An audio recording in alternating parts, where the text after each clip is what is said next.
제목인데요. 잘 쓰진 않지만 우리 표준 단어 중에 있습니다. 시금석, 영어로는 터치 스톤 이렇게 되어 있는데요. 그 사전적인 뜻이 화면에 이렇게 나와 있습니다. 어떤 사물의 가치나 사람의 능력 등을 평가하는 데 기준이 될 만한 것, 기준이 되는 것, 그 사물을 통해서, 그리고 원래 이 말은 귀금속을 문질러서 그 품질을 알아보는 데 쓰이는 검은 빛깔의 단단한 돌, 이게 원래 이제 시금석이었는데요.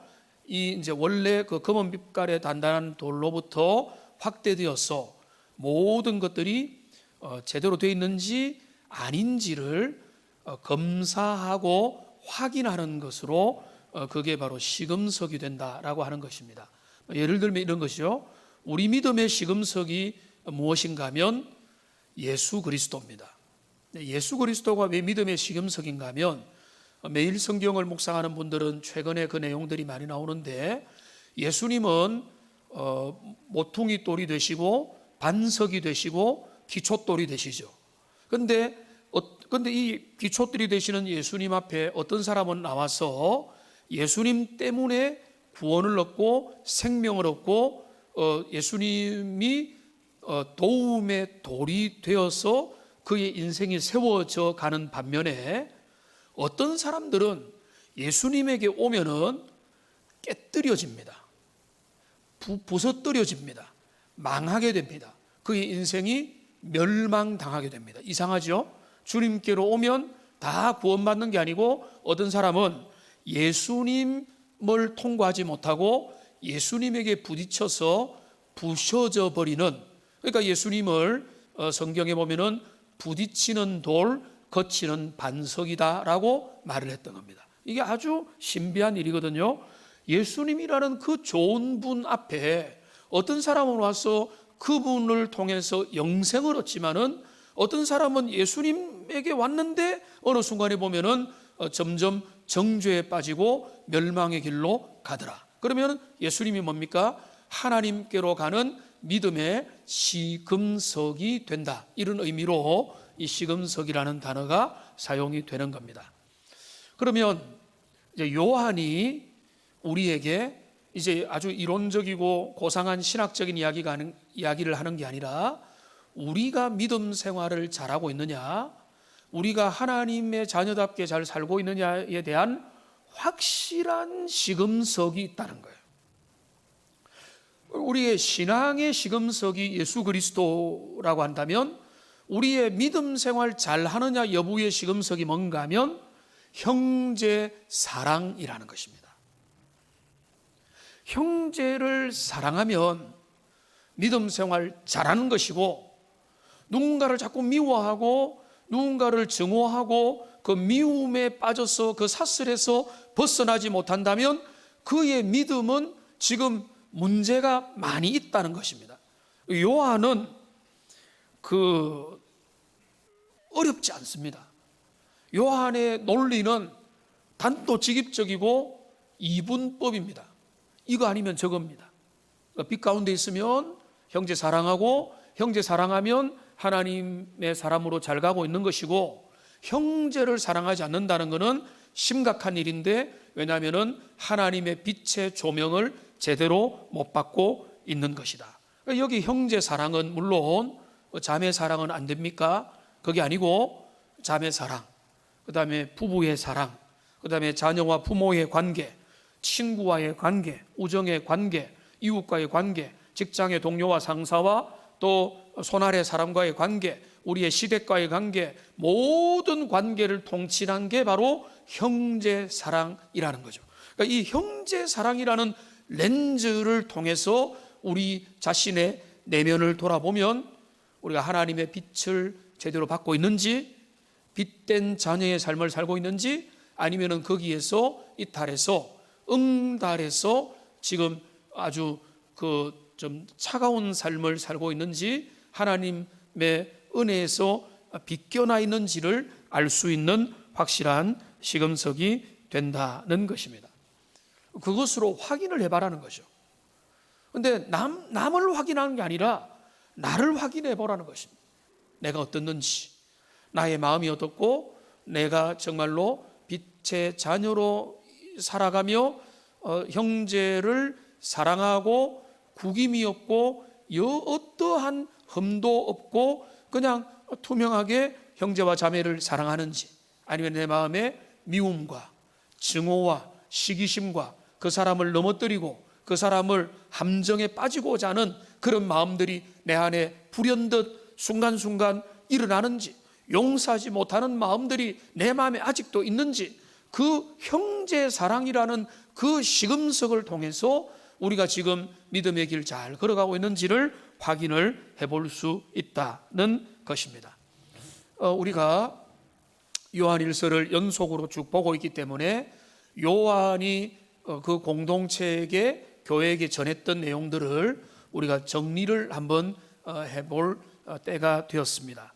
그 공동체에게 전했던 요한의 그 메시지는 이렇습니다.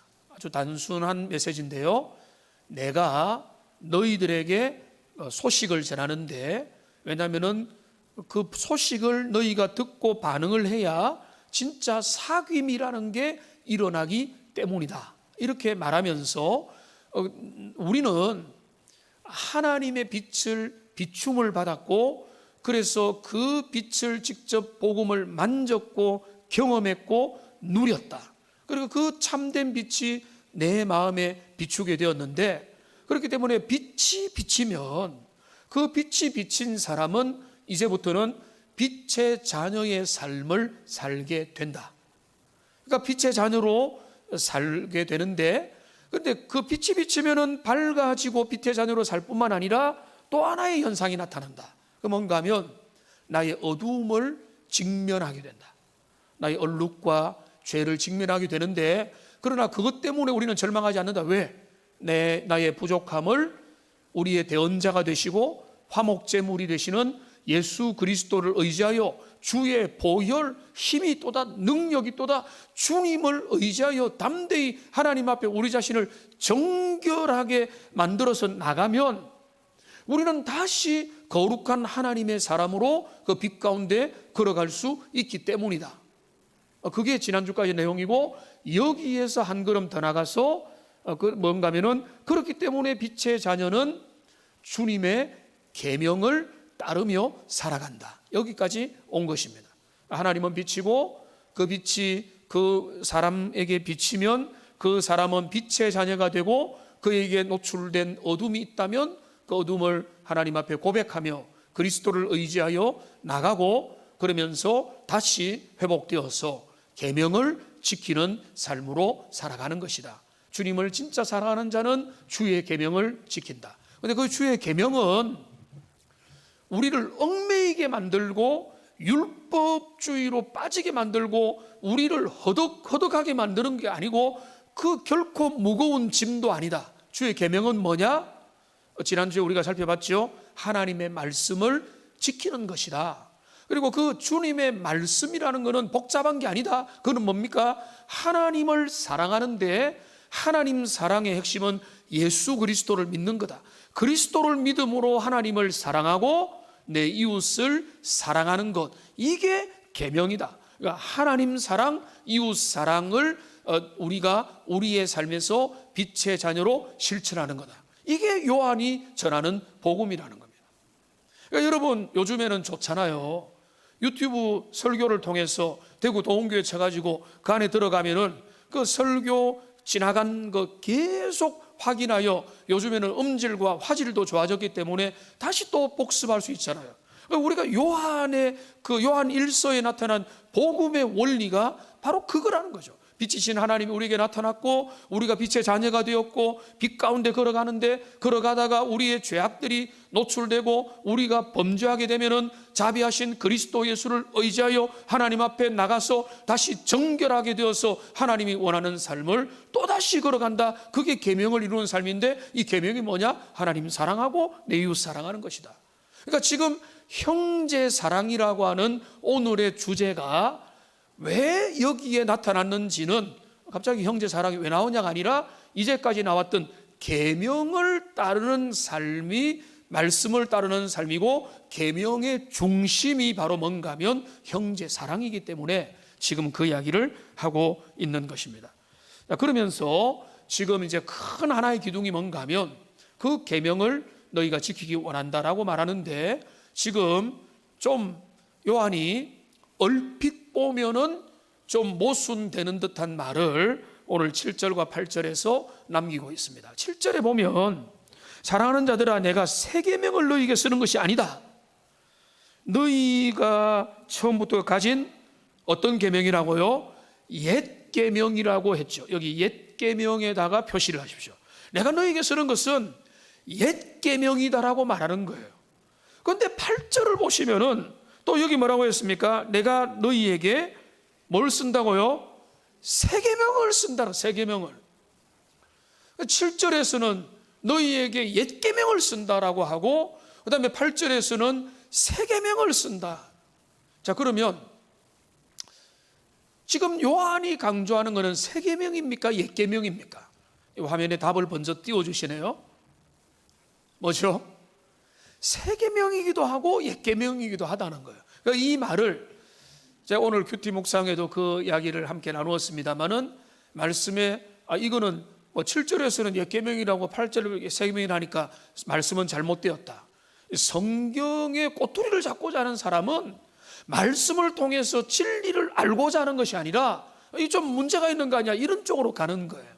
그런데 우리는 그렇게 풀어갈 게 아니고 하나님의 말씀의 완전한 뜻이 무엇인가를 살펴가는 거죠. 그러면 뭔가 하면 지금 요한이 가르치는 형제 사랑으로 대별되는 그 계명은 새 계명이냐 옛 계명이냐, 요한은 왜 옛 계명이라고 말하면서 또다시 이거는 새 계명이라고 하느냐라고 하면은 그거는 어렵지 않습니다. 옛 계명이기도 하고 새 계명이기도 한 것입니다. 자, 그러면 이것이 왜 옛 계명이냐, 왜 옛 계명이냐, 그 두 가지 이유가 있는데요. 지금 제일 가까이에서는 뭐 이런 거죠. 제가 오늘 여러분들에게, 여러분 하나님의 사람은 형제를 사랑해야 됩니다라고 설교를 했다고 해서 이것이 여러분에게 처음 들려주는 말이 아니잖아요. 제가 여러분들에게 기회가 될 때마다 하나님의 주시는 그 계명은 이웃을 사랑하고 원수마저 사랑하는 겁니다라고 수백 번 수천 번 말씀을 드렸을 겁니다. 요한이 말하는 겁니다. 7절을 보세요. 내가 너희가 처음부터 가진 옛 계명이다. 그러니까 요한 공동체가 형성될 때부터 교회가 들었던 내용은 뭔가 하면 내용이라는 거예요. 그 이웃을 사랑하고 형제를 사랑하라는 것은 신상이 아니라 요한이 처음부터 강조했던 그런 계명이라는 것이고, 이 가까이에 하는 말이고, 그리고 그뿐만 아니라 이 형제 사랑의 계명, 이웃 사랑의 계명은요, 그 기원이 처음으로까지 올라간다는 것입니다. 적어도 우리는 공식적인 기록을 레위기 19장에서 발견할 수가 있습니다. 화면에 이제 보시면은 19장 18절 말씀 같이 한번 읽어보겠습니다. 원수를 갚지 말며 동포를 원망하지 말며 내 이웃 사랑하기를 내 자신과 같이 사랑하라. 나는 여호와니라. 여기 보면 내 이웃을 내 몸과 같이 사랑하라는 말이 예수님을 통해서 새롭게 주어진 말씀이 아닙니다. 옛 계명입니다. 옛 계명. 오래전부터 우리 주님이 계명을 주실 때부터 이미 우리에게 선명하게 주셨던 것, 그렇기 때문에 이웃사랑, 형제사랑, 계명은 옛 계명이라는 것을 우리가 먼저 기억을 해야 되는 겁니다. 요한이서 1장 5절에서도 요한은 이것을 미리 이야기했던 것을 알려줍니다. 부녀여, 내가 이제 너희에게 구하노니 서로 사랑하자. 이는 새 계명같이 너희에게 쓰는 것이 아니고 처음부터 우리가 가진 것이라. 교회는 처음부터 이 계명을 가지고 있는 것이다. 이게 옛 계명입니다. 그래서 우리 믿음의 선조들은요, 복음을 뭐라고 얘기했는가 하면은 한번 따라합시다. 옛 복음, 여러분, 이 말이 여러분 좀 익숙해져야 됩니다. 여러분, 우리는 브랜드 뉴를 좋아하죠. 신상, 새로운 것. 근데 여러분, 복음은요, 새로운 게 아니에요. 복음은 새롭게 지어내는 게 아니고 우리의 마음이 새로워지는 겁니다. 심령이 새로워지는 것이고 교회가 새로워져서 복음을 다시 붙잡는 거예요. 복음은 2021년 판이 있고 2030년 판이 있고 1980년 판은 옛것이다, 그게 아니고요. 복음은 어제나 오늘이나 내일이나 동일한 것인데 우리가 새로워지면 새로운 은혜로 복음을 붙잡는 것이기 때문에 그 정신을 알았던 그들은 복음의 별명을 붙이기를 옛 복음이라고 불렀던 것입니다. 그런데 요한은 또 한편으로 8절에서 내가 다시 너희에게 새 계명을 쓴다라고 말했습니다. 새 복음입니다. 복음이 새롭습니다. 이 계명이 새롭습니다. 어떤 의미에서 새로운 복음이냐? 이제 여러분, 이거는 우리가 이제 믿음 생활을 어느 정도 하신 분들은 이 부분을 정리를 해야 되는데요. 과거에 없었기 때문에 새로운 게 아니라, 자, 핵심만 말씀드립니다.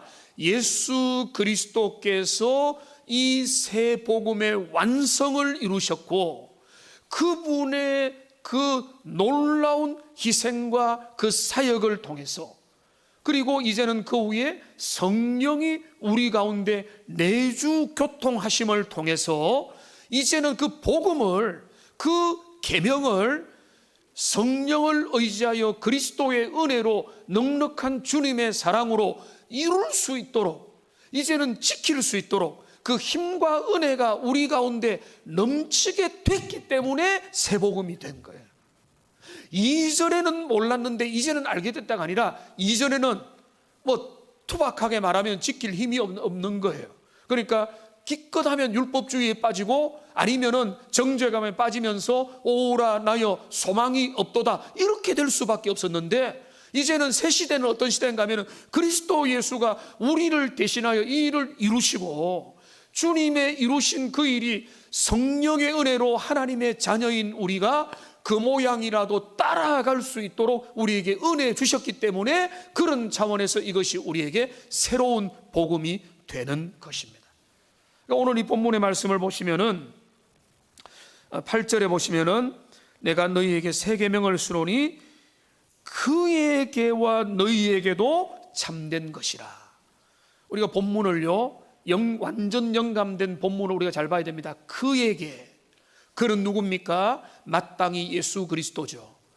이 새 계명이 그리스도 예수 안에서 완성이 되었고 그분이 이루셨고 그분이 보혈과 그 아낌없이 자신을 희생하고 십자가 지시고 부활하여 승리함으로 새 계명의 완성자가 되셔서 그 새 복음이 예수님 안에서 참되게 되었기 때문에 그 다음에 뭡니까? 그에게와 너희에게도 이렇게 되는 거예요. 그 안에서 신약의 교회들에게도 새 계명이 되었다, 이런 의미가 되는 것입니다. 그러니까 여러분 아시겠죠? 왜 이 복음, 이 계명, 이 형제 사랑, 이웃 사랑이라는 계명이 옛 계명이면서 동시에 새 계명이냐? 그거는 어려울 것이 없이 하나님이 처음부터 우리에게 말씀한 거기 때문에 기원이 오래되고 근원이 출발부터 이야기되었던 동일한 내용이라는 면에서 옛 계명이고, 그러나 그리스도 예수가 그 모든 계명의 성취자가 되셨고 완성을 이루셨기 때문에 이거는 새 계명이고, 우리는 그 새 계명의 참여자가 되어 있는 것이다. 그러니까 이게 요한이 지금 말하고 있는 지금 8절과 9절에서 말하고 있는 그 중요한 내용이죠. 형제 사랑의 계명은 옛 계명이기도 하고 새 계명이기도 하다. 그의 예수 그리스도 안에서 이 새 계명, 이전부터 있었던 그 계명이 완성이 되었고 우리에게도 이제는 그것이 적용이 되었다. 이게 이제 가장 큰 하나의 축인 겁니다. 이제 요한은 그 분명한 이야기를 하고 난 다음에 요한은 아주 실제적인 신앙적인 이야기를 그가 끄집어내고 있습니다. 우리가 그냥 얼핏 보면 형제를 사랑하면 빛 가운데 거하고 미워하면 어둠에 거하고 이게 막 계속 반복되니까 무슨 말을 하는지 여러분 좀 복잡할 수 있는데, 요한은 이렇게 문제를 제기합니다.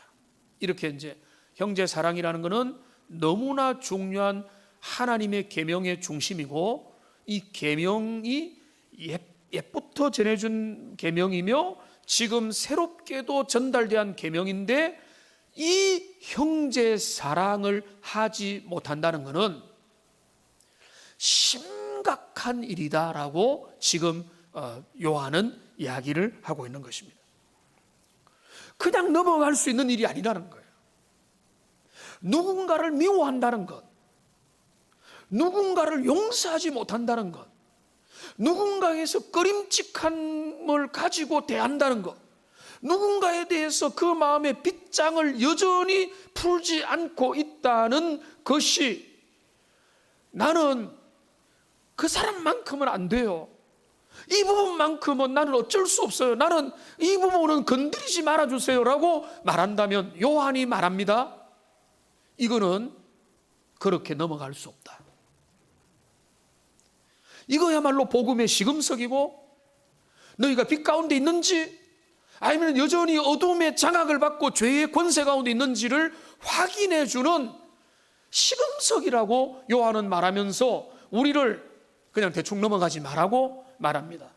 저도 대충 넘어가고 싶은데 말씀이 그거를 말하는 거예요. 대충 넘어가면 안 된다라고 말하면서, 형제를 미워하면은 그게 어떤 현상인지를 세 가지로 지금 이야기를 합니다. 이제 19절 하나, 10절에 하나, 11절에 하나 있는데요, 이게 세 가지를 연속으로 보면 뭔가 하면, 처음에 형제를 미워하면 어둠에 있는 것이다. 화면에 띄워주시고요. 그 다음에 두 번째는 뭔가 하면은 거리낌이 있는 것이다, 그 마음속에. 그 다음에 그는 갈 곳을 찾지 못한다. 이렇게 9절과 10절과 11절에서 형제를 미워하는 자에게 나타나고 있는 현재적인 모습이 세 가지로 정리를 하는데요, 그는 어둠 가운데 있는 것이고, 그에게는 거리낌이 있는 것이고, 그는 향방을 찾지 못하게 된다. 첫째 뭔가 하면 그는 어둠 속에 있다는 것입니다. 어둠에 있다는 것은 어렵지 않습니다. 빛이 비추지 않는다는 거예요. 그 마음이 어둠이라는 거죠. 빛이 비추면 밝아지는 거죠. 내 마음에 허물은 보이지만은 그래도 나는 밝아지고 기뻐지고 표정이 바뀌고 그 마음에 감사가 넘치고 그렇게 되는 거예요. 그런데 빛이 안 비치면 응달이 되는 겁니다. 응달은 뭡니까? 서늘합니다. 그게 온갖 균들과 온갖 잘못된 것들이, 잡초들과 뭔가 좋지 못한 것들이 그 속에서 자라나게 되는 것입니다. 엄습한 기운들이 많아지는 것입니다. 어둠은 눈을 멀게 만드는 겁니다. 봉사라서 봉사가 아니라 어둠 가운데 있으면요, 갈 길을 모르고 행로를 모르는 겁니다. 더듬더듬하는 것입니다. 우왕좌왕 갈팡질팡하게 되는 거죠. 그러니까 지금 형제를 미워하는 상태에 있다. 그 상태 자체가 의미하라면 뭔가 하면 그는 어둠 가운데 있다는 겁니다. 지난주에 말씀드렸죠. 이거는 영적인 의미에서 뭔가 하면 죄의 영향력 가운데 있다는 거예요. 은혜의 영향력, 성령의 영향력, 말씀이 그의 영혼에 빛을 비추는 영향력이 아니라 이 세상의 죄의 권세 가운데 그대로 노출되어 있기 때문에 내 마음의 그 응달 상태에 얼음이 그대로 동토처럼 녹지 않은 상태 가운데 있다는 것입니다. 그러니까 마귀의 영향력 가운데 지배를 계속 받고 있는 그런 상태라는 거죠. 그러니까 어둠에 있다는 것은 바로 그런 상태라는 거예요. 형제를 미워하는 게 바로 그런 상태 가운데 지금 있다는 게 지금. 두 번째는 뭔가 하면 그에게는 거리낌이 있다는 겁니다. 거리낌이 있다고 하는데, 이 거리낌이라는 말은 쉽게 말하면 깨림직하다라고 이런 말 하죠. 찝찝하다는 거, 깨림직하다고 할 때 바로 그 거리낌과 같은 그런 표현입니다. 이게 뭔가 하면은 그 마음에 덫이 있고 올가미가 있고 함정이 있고 그 마음에 여기 죄로 이끄는 유혹이 그 마음에 있다는 거예요. 그러니까 그 마음에 뭔가가 있는데, 여기 본문의 표현이 재밌습니다. 여기 보시면은 10절에 보면은 형제를 사랑하는 자는 빛 가운데 가요 자기 속에 거리낌이 없으나, 그러니까 사랑하지 않으면 거리낌이 있다는 거죠. 어디에 거리낌이 있는 겁니까? 자기 속에. 그 마음 속에 이미 거리낌이 생겨나는 거예요. 원래 사람과 사람 사이에는요 장벽이 없어야 되는 거예요. 거침이 없는 거예요. 예수님께서 그 희생을 통해서 하나님과 우리 사이의 장벽을 제거해 주셨기 때문에 우리는 담대히 주님 앞에 나아갈 수 있는 것처럼, 남편과 아내가, 아담과 하와가 타락하기 전에 형제와 자매가, 우리의 성도가 서로가 대할 때는 거리낌이 없어야 되는데, 누군가의 마음속에 미워하고 형제를 사랑하지 않는다는 그 마음에 거리낌의 장벽이 생겨버린 거예요. 그러니까 그 장벽은 뭐 많은 게 될 수 있겠죠. 미워하는 마음, 정죄하는 마음, 함정을 파는 마음, 다른 저 사람 어떻게 되는가 두고 보자라고 지켜보는 마음, 그 사람 잘하나 못하나 보자, 잘하는지 한번 두고 보자, 그 사람이 실수하면 박수치기를 기다리는 그런 마음들이 내 속에 일어난다면, 그게 바로 내 마음에 일어난 거리낌이라는, 거리낌. 그런 거리낌을 가지고 있으니까 진짜 사귐이 일어날 리가 없는 거예요. 여러분, 우리의 마음 속에 그런 거리낌이 있다면, 여러분, 그거는 하나님의 은혜의 빛의 조명을 제대로 못 받고 있어서 그런 거예요. 주님이 우리의 영혼에 빛을 비춰주시면은 우리의 마음은 맑고 깨끗하고 투명하게 되는데, 그렇지 못하기 때문에 마음이 계속 미워하는 마음, 용서하지 못하는 마음, 증오하는 마음, 싫어하는 마음, 형제를 넘어뜨리려고 하는 마음, 혁잡하는 마음들, 아주 악한 계획을 세우는, 모략을 세우는 그런 마음이 거기에서 작동하게 되는 것입니다. 여러분, 이 거리낌이라는 단어가 아주 재밌는 단어입니다. 헬라어 복잡하지만은 영어와 비슷하기 때문에 말씀드리면은 스캔달리온입니다. 스캔달리온. 이게 여기서 뭐가 나오는 거면 스캔달이라는 게 나왔어요. 스캔달이 일어나다. 그러니까 스캔달이 뭔가 하면, 복음은 스캔달이다라고 하면 복음이 어떤 사람을, 종교인들에게는 스캔달이 된 거예요. 그런 건데, 내 마음에 스캔달이 있다는 것은 뭔가 깨림직한 게 그 속에 있다는 거예요. 이게 똑같은 단어가 사용된 제일 유사한 표현이 바로 로마서 14장 13절에 나타나 있습니다.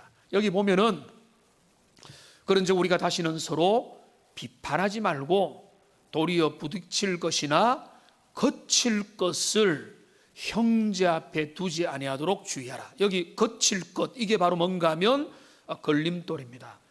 여기 거칠 것이 뭔가 하면 거리낌입니다. 똑같은 단어가 사용돼서 거칠 것, 거리낌. 이 거칠 것, 그러니까 뭔가 하면 저 사람 어떻게 하나 보자, 저 사람 앞에 장애를 걸고 이렇게 술수로 말을 던지고 어떻게 나오느냐 보기 위해서 그냥 작전으로 뭔가 미끼를 던지는 이런 모든 것들을 다 포함하는 거예요. 이게 순수함이나 순전함이라는 없어요. 그냥 저 사람 나보다 못하도록, 그 사람 망신당하도록, 그 사람 실수하도록, 넘어지도록 만드는 거, 이게 바로 그 마음에 있는 거리낌이고, 형제 앞에 그거를 두는 것, 그 장애를 두는 태도를 말하는 거죠. 그게 어떤 마음입니까? 그런 마음은요, 사랑 없는 마음입니다. 그러니까 사랑이 없는 마음이에요.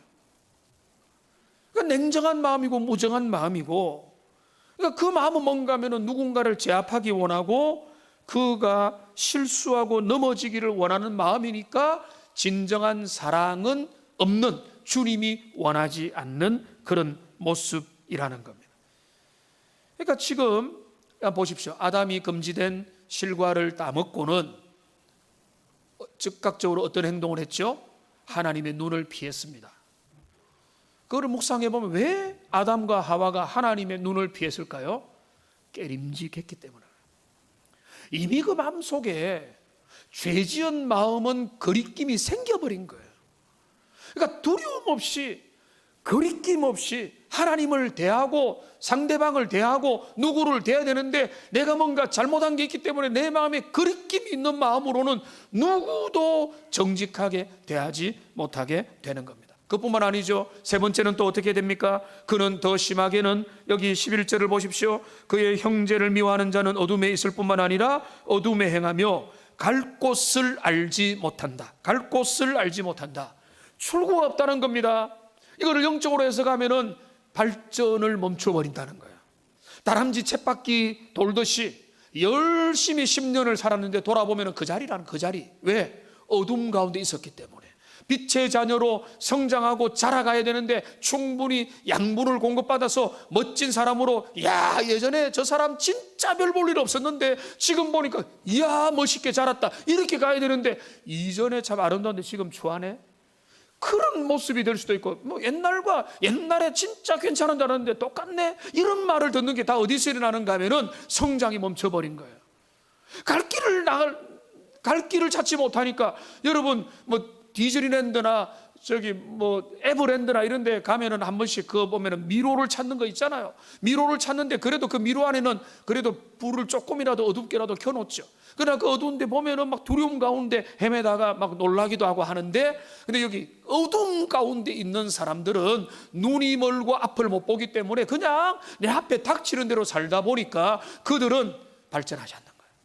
성장이 없는 겁니다. 그냥 대충 이대로 습관을 따라 그냥 경륜을 따라 그 세상에 요령은 생겼지만은 빛된 자녀의 성장은 보이지 않는 것, 그게 바로 어둠 가운데 형제를 사랑하지 않는 자의 연약하고 불쌍한 모습이라는 겁니다. 그러니까 여러분 보십시오. 얼마나 심각합니까? 지금 시금석이 뭡니까? 형제 사랑하느냐 안 하느냐. 형제 사랑하지 않으면 이게 별게 아니고 막 그거는 내가 약한데요, 이렇게 넘어갈 게 아니라 그 자체가 뭔가 하면 어둠 가운데 있음을 말하고, 그 마음에는 거리낌이 있고 걸림돌이 항상 마음에 있고, 그렇기 때문에 그는 성장할 수가 없는 것이다. 여러분 이거를 바꾸어 보세요. 그러나 우리가 참된 빛에 거하면은 이것이 완전히 정반대가 됩니다. 우선은요, 어둠이 아니라 빛 가운데 자랍니다. 여러분 제가 이 자료를 찾다가 보니까 한 10년 전에 우리 뉴스에 나왔는데, 뉴스의 내용이 뭔지 아세요? 일기예보 뉴스인가 이런데, 여러분 이런 말, 아나운서가 앵커가 이렇게 말합니다. 여러분 이런 말이 있습니다. 햇볕을 보지 않으면 사람들이 미친다는 말이 있습니다. 여러분 햇볕을 보기 좋은 날입니다. 이런 식으로 하는 그 동영상을 하나 봤어요. 뉴스를 봤어요. 이런 말이 있을 정도예요. 빛을 못 보면 미치는 거예요. 우울증이 나타나는 거예요. 온갖 좋지 못한 그 악한 습성들, 죄의 습성들이 나타나는 거예요. 반대로 빛을 보면 어떻습니까? 사람이 밝아집니다. 면역력이 높아집니다. 자유로워집니다. 생생해집니다. 성장하게 됩니다. 그 영혼의 좋은 요소들, 좋은 기운들이 계속 자라나게 되는 거예요. 그러니까 사람은 영혼의 햇빛 되시는 주님의 빛을 계속 봐야 그 영혼이 살아나는 겁니다. 생기를 얻는 것이고, 그가 정말로 멋지게, 여러분 여기 작은 나무가 뭐 엄청 큰 나무가 되는 그런 일은 없지만은 그 나무의 성장 가능한 최고의 모습으로 자라는 거예요. 그래 반대로 어떤 나무는 원래 100을 자라야 되는데 햇볕을 제대로 못 자면은 40밖에 30밖에 못 자라는 거예요. 근데 어떤 나무는 100을 자라야 되는데 100까지 자라고 좀 더 넘어서 120까지 이렇게 오히려 더 자랄 수 있는 게, 그게 바로 뭔가 하면 그가 빛 가운데 거하기 때문에 그런 것입니다. 그 다음에 빛 가운데 거하는 사람은 거리낌이 없는 겁니다. 빛 가운데 거하는 사람은 어떤 사람인가? 마음이 깨끗한 사람입니다. 정결한 사람입니다. 그 마음에 어떤 장막이 없어요. 장벽이 없어요. 그 마음에 깨림직한 것을 붙잡고 이걸 가지고 상대방이 나에게 어떻게 하냐, 내가 그에게 어떻게 하랴, 이런 마음으로 어떤 조절하고 이런 것이 아니라 그 마음이 깨끗한 겁니다. 여러분 이거는요, 순진한 거하고는 달라요. 순진한 거는 뭘 몰라가지고, 너무 어려가지고 잘 몰라가지고 속아 넘어가는 게 순진한 거고, 순수한 사람은 뭔가 하면, 순수한 거는 순진한 게 아니에요. 그 사람 알 거 다 알아요. 삶의 물정도 알고 세상의 모든 것도 알고 죄악의 깊이도 아는 거예요. 그러나 그의 마음은 깨끗하기 때문에, 주님의 보혈로 정결함을 입고 하나님 주시는 은혜로 마음이 깨끗해졌기 때문에 그의 마음은 투명한 겁니다. 맑은 하늘과 같은 겁니다. 그러니까 그 마음이 투명하니까 그는 누구를 하나님 앞에도 정직하게 나아가는 것이고, 사람들을 만날 때도 그 마음에 음흉한 것이 없고 거리낌이 없기 때문에 그는 그냥 정직하게 나아가게 되는 거죠. 거리낌이 없어지는 것이고, 그 다음에 세 번째가 뭡니까? 그는 갈 길을 향해 달려가는 것입니다.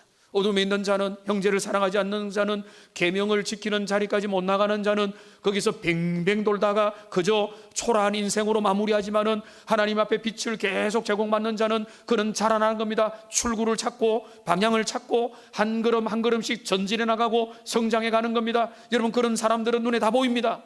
그들이 정말로 하나님의 영혼의 햇빛을 잘 받고 있는지, 아니면 못 받아가지고 비실비실한지, 영혼의 영적인 상태가, 목회자가 뭐 점쟁이라서가 아니라 하나님의 말씀에 비춰보면 나도 보이고 상대방도 보이고 다 보이게 되는 거예요. 그게 바로 뭔가 하면 그가 빛 가운데 가느냐.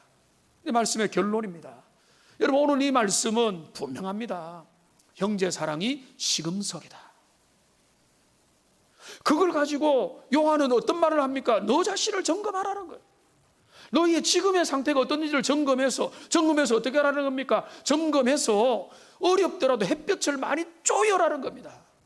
영혼의 햇빛 되시는 주님 앞에 나가라는 거죠. 하나님의 말씀의 비춤을 받고 말씀의 은혜를 누리고 그 말씀 가운데서 내 영혼을 노출시키면은 모든 좋지 못한 것 다 죽고 이 우리의 영혼의 좋은 자양분이 되어서 우리가 다시 이제 시들했던 영혼이 살아나는 거예요.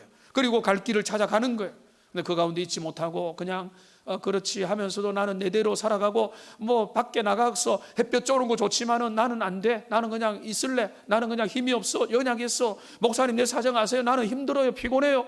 그렇게 가만히 있으면은 더 악순환이 되는 거예요. 그러니까 죽을 지경이라 할지라도 하나님의 은혜를 구하면서 한 걸음이라도 나가서 햇볕을 보아야 사는 것처럼 우리의 영혼도 마찬가지예요. 주님이 주시는 그 은혜 속에 노출시키고 자기의 영혼을 주님 앞에 계속해서 나가다 보면, 빛 가운데 가다 보면 모든 좋은 영양소를 받아서 그 삶이 달라집니다. 마음이 깨끗해집니다. 보혈로 정결하게 됩니다. 그리고 발전하게 되는 겁니다. 전진할 수 있는 겁니다. 이런 은혜로 이 봄날에 여러분 모두가 영혼의 햇빛 되시는 주님 앞에 나와서 여러분 그 빛을 많이 쬐이시고 그 은혜 가운데서 아름답게 시냇가에 심은 푸른 나무처럼 주님 앞에 자라가는 하나님의 사람들 다 되시기를 주님의 이름으로 축복합니다. 기도하겠습니다. 살아계신 하나님 아버지, 우리 주님의 말씀을 우리가 바라보았습니다. 하나님 아버지,